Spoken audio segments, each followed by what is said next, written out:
우리가 한정된 제한 속에서 살다 보니까 어떻게 하면 더 현명하게 준비를 할 수 있을까요? 과연 국민연금 믿을만 할까요? 사회보험 제도이니만큼 나라가 망하지 않는 이상 저는 반드시 받을 수 있다고 생각을 합니다.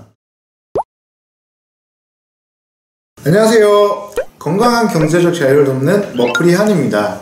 저와 함께 어렵고 복잡하기만 한 금융을 쉽고 차근차근 핵심만 한번 뽀개보시죠. 제가 첫 번째로 준비한 주제는 누구나 가입은 하고 있는데 아무나 받을 수 없을 것만 같은 국민연금입니다. 우리가 정보의 홍수시대 속에서 살다 보니까 정보는 무수하게 많은데 정말 필요한 정보를 찾아보려고 하면은 저는 쉽지 않더라고요. 그래서 저는 총 3부에 의해서 국민연금 핵심만 담아보았습니다. 첫 번째는 국민연금의 전체적인 현황을 한번 살펴볼 거고요. 두 번째는 국민연금의 기초적인 활용 방법, 그리고 세 번째는 개인연금 포함, 국민연금 포함 총 내 노후자금은 어떻게 준비가 되고 있고 부족한 부분을 어떻게 준비하는 것이 가장 효과적으로 준비하는 것인지 이렇게 3부작을 통해서 담아보겠습니다.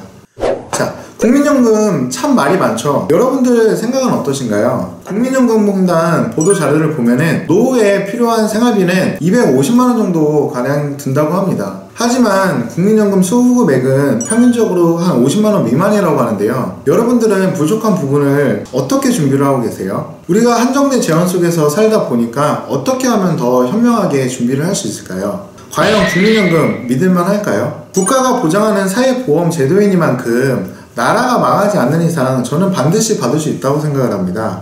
아니, 우리나라를 믿지 못하는데 다른 금융사를 믿겠다? 저는 이거는 말이 안 된다고 생각을 합니다. 당연히 국민연금은 나라가 보장해주는 제도이니만큼 여러가지 안전장치가 있습니다. 물가 인상률을 반영을 해서 수급액 또한 차츰 상승하게 되어 있고요. 장애로 인해 소득 능력이 상실되거나 아니면 감퇴된 경우에도 유족이 기본적인 생활을 할 수 있도록 보증을 해줍니다. 또한 압류나 담보로 제공할 수 없기 때문에 가장 기초적인 노후 생활은 보증을 해주는 국민연금 제도인데요. 최소한의 노후 준비라고 생각하는 만큼 당연히 준비를 하고 계셔야 된다고 저는 생각을 합니다. 처음에 88년도에 국민연금법에 의해서 국민연금이 개설이 되면서 소득 대체율이 70%였습니다. 하지만 갈수록 저출산과 사회적인 문제, 금융위기라든가 이런 전체적인 경제 이슈가 있었죠. 처음에 소득 대체율이 70%에서 98년도에 60%로 연금개혁 1차를 진행했고요. 그 다음에 2009년도에 한 번 더 글로벌 금융위기가 왔었죠. 이때 2차 개혁으로 지금 현재 소득 대체율이 40%까지 떨어졌습니다.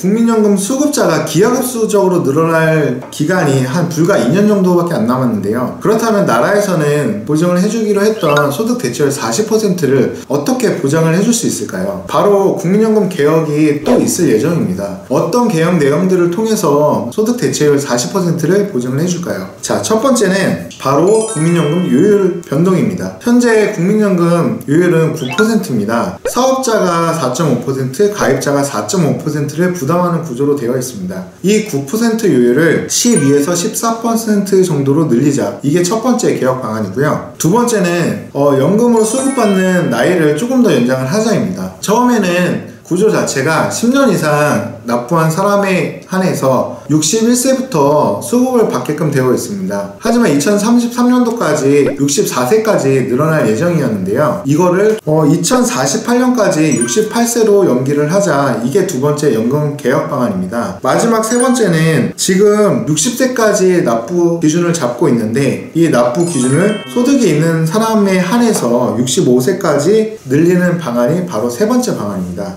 이렇게 다 개혁을 하게 되면 소득 대체율 40% 정도는 맞출 수 있다고 말을 하고 있습니다. 결과적으로는 더 길게 내고 더 많이 내자, 바로 이 말인데요. 최소한의 노후를 보장하는 사회보험 제도이니만큼 국민연금 수령액은 기대에 못 미치지만 그래도 현재 나와 있는 정책들로 인해서 수급액을 늘릴 수 있는 방법이 몇 가지 존재합니다. 바로 임의계속가입과 연기연금 또는 각종 크레딧 제도를 말하는데요. 임의계속가입은 현재 60세까지 납부를 65세까지로 연기를 하겠다. 이게 첫 번째 방안이고, 그 다음에 이미 가입은 만 18세 이상 60세 미만 국민으로서 사업장 가입 또는 지역 가입자가 될 수 없는 사람이 본인의 의사를 표명함으로써 국민연금에 가입할 수 있는 제도입니다. 그리고 마지막으로 각종 크레딧 제도는 사회적으로 가치 있는 행위에 대해서 국민연금 가입 기간을 추가적으로 보상을 해주는 제도인데요. 군복무 크레딧, 출산 크레딧, 실업 크레딧이 존재합니다. 자세한 내용은 띄어져 있는 내용을 보시면 될 것 같습니다.